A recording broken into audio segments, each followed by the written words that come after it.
अस्सलाम वालेकुम viewers, hope so आप लोग ठीक होंगे। सबसे पहले तो most welcome to my channel which is miss Rimsha official channel. अच्छा स्टूडेंट्स एंड व्यूअर्स, आप सबसे रिक्वेस्ट है कि आज का हमारा जो टॉपिक है, बेसिकली हमने चैप्टर 3 स्टार्ट कर दिया है। ठीक है, थंबनेल से आपको आइडिया हो गया होगा कि चैप्टर 3 जो है वो बायोडाइवर्सिटी है।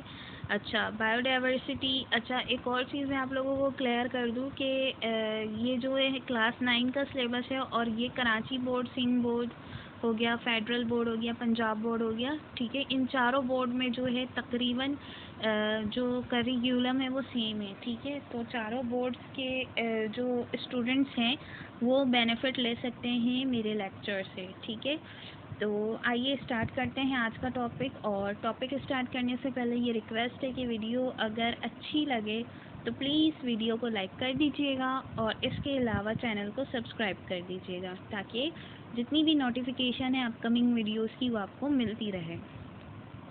ठीक है, तो आइए स्टार्ट करते हैं आज का टॉपिक है आपका हमारे पास बायोडाइवर्सिटी। ठीक है, डाइवर्सिटी का मतलब होता है फैलना।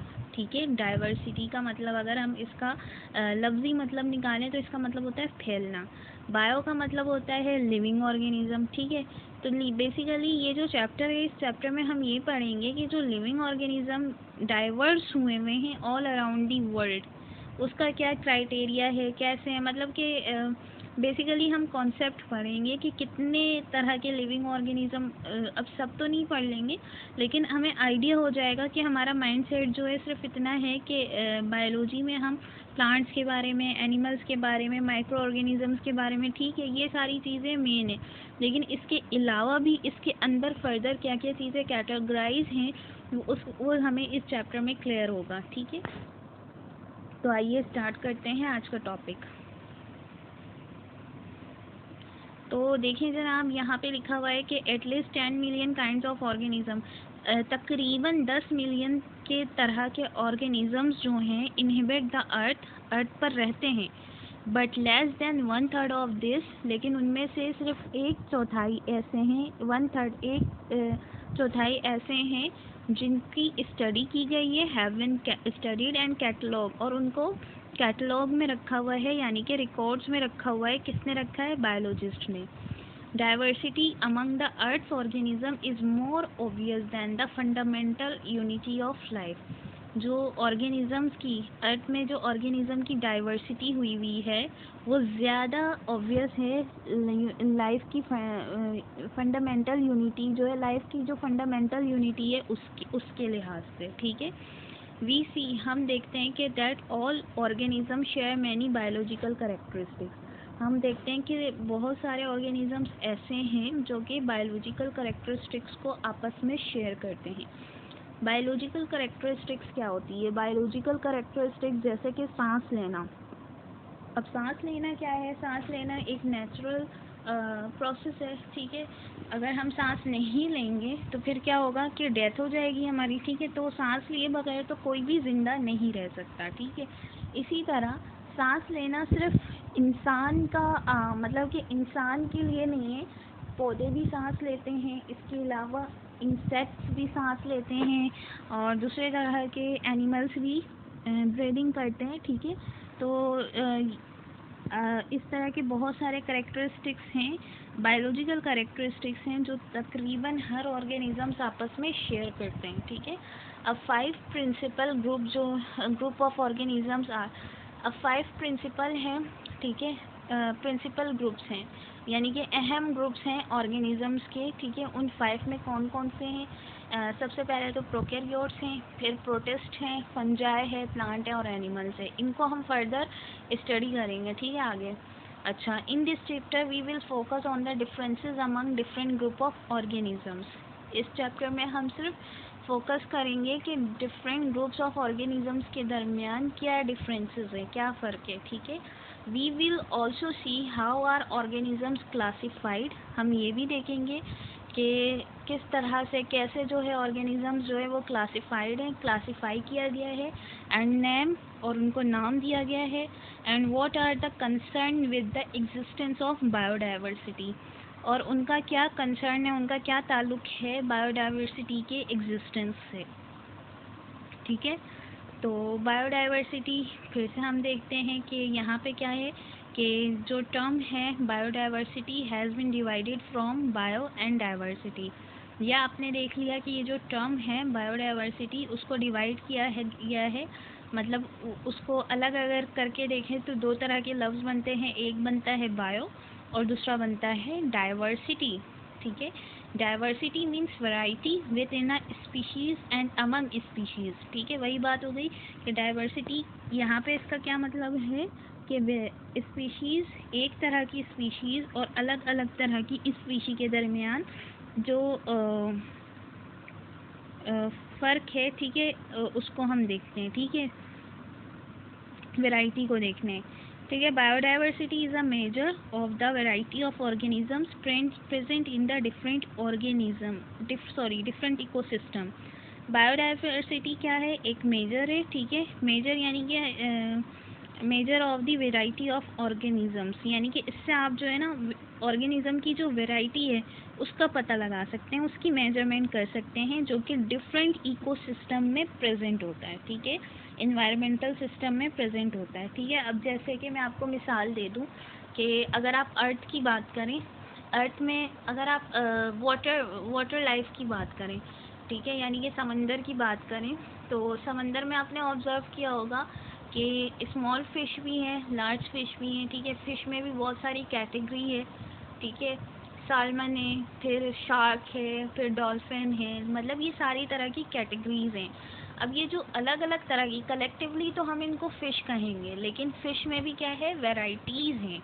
ठीक है, और इन वैराइटीज़ को अब हर तरह की फ़िश को अलग तरह से नाम दिया गया है, हर अलग तरह से कैटलॉग किया गया है। ठीक है, इसी तरह सी में अलग तरह की फ़िशेज़ हैं, ओशियन में अलग तरह की फ़िशेज़ हैं। ठीक है, डिपेंड करता है कि वाटर का लेवल ऑफ डेप्थ क्या है, उस हिसाब से फ़िशेज़ हैं। ठीक है, तो ये एक तरह का इकोसिस्टम हो गया, यानी कि वाटर लाइफ जो है क्या है, एक इकोसिस्टम है, और एक इकोसिस्टम में कितने अलग तरह की वैरायटी जो है ऑर्गेनिजम्स की प्रेजेंट है। ठीक है, तो द डाइवर्सिटी ऑफ प्लांट्स को फ्लोरा भी कहते हैं। ठीक है, और एनिमल्स को फोना कहते हैं। ठीक है, तो the diversity of plants and animals found in a region depends on climate.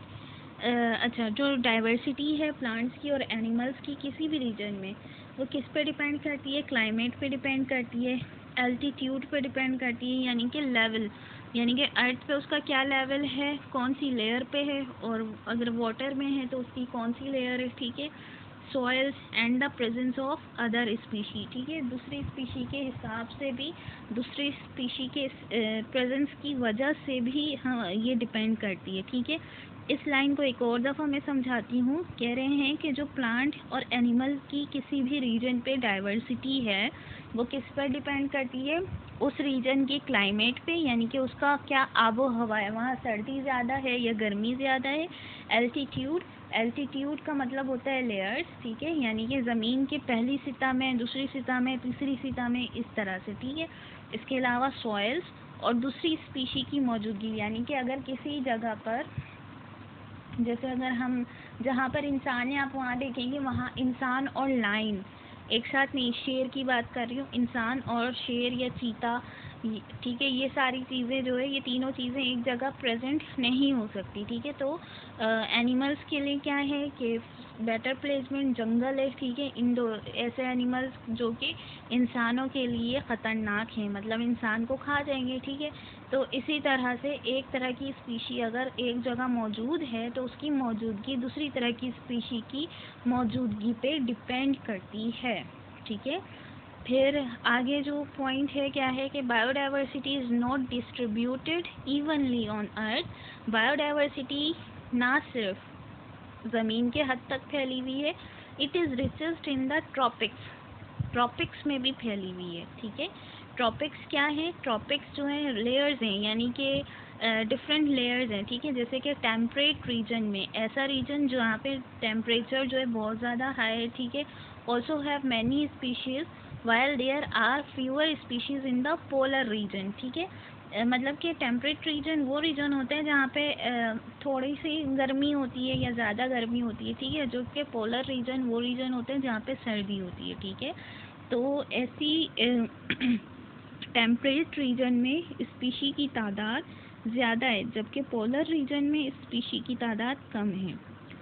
इसके अलावा biodiversity found on earth today is the result of 4 billion years of evolution. ठीक है, बायोडाइवर्सिटी जो कि अर्थ पे आज हमें नज़र आ रही है वो किसके रिजल्ट पर है? 4 बिलियन ईयर्स ऑफ इवोल्यूशन। ठीक है, यानी कि 4 बिलियन साल। ठीक है, 4 बिलियन यानी कि खरबों साल, 4 खरबों साल पहले की इवोल्यूशन के निस्बत है।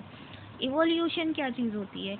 इवोल्यूशन दरअसल वो चीज़ होती है कि जैसे कि एग्जांपल मैं आपको दे दूं कि जब अर्ली एज ऑफ लाइफ थी, यानी कि दुनिया में सबसे पहले, बीइंग अ मुस्लिम हमारा कॉन्सेप्ट है कि दुनिया में सबसे पहले जो बंदा आया था, जो पर्सन आया था, उस पर्सन का नाम हज़रत आदम अलैहिस्सलाम था। ठीक है, तो हज़रत आदम अलैहिस्सलाम की अगर मैं हाइट की बात करूं और हमारी हाइट की बात करूं तो उसमें बहुत ज़्यादा फ़र्क है। ठीक है, तो हाइट जो पहले हुआ करती थी और अब जो है उसमें बहुत ज़्यादा फ़र्क है। तो ये क्या हो गई? ये इवोल्यूशन, यानी कि वक्त के साथ साथ जो चीज़ें तब्दील होती रहें उसको कहते हैं इवोल्यूशन। ठीक है, इसके अलावा जब फर्स्ट टाइम अर्थ पे कोई भी इंसान आया था, कोई इंसान आया था, तो उस वक्त क्या था कि उस वक्त ज़्यादा जनरेशन नहीं थी, ज़्यादा पॉपुलेशन नहीं थी। ठीक है, और आज क्या है? पॉपुलेशन आपके सामने है कि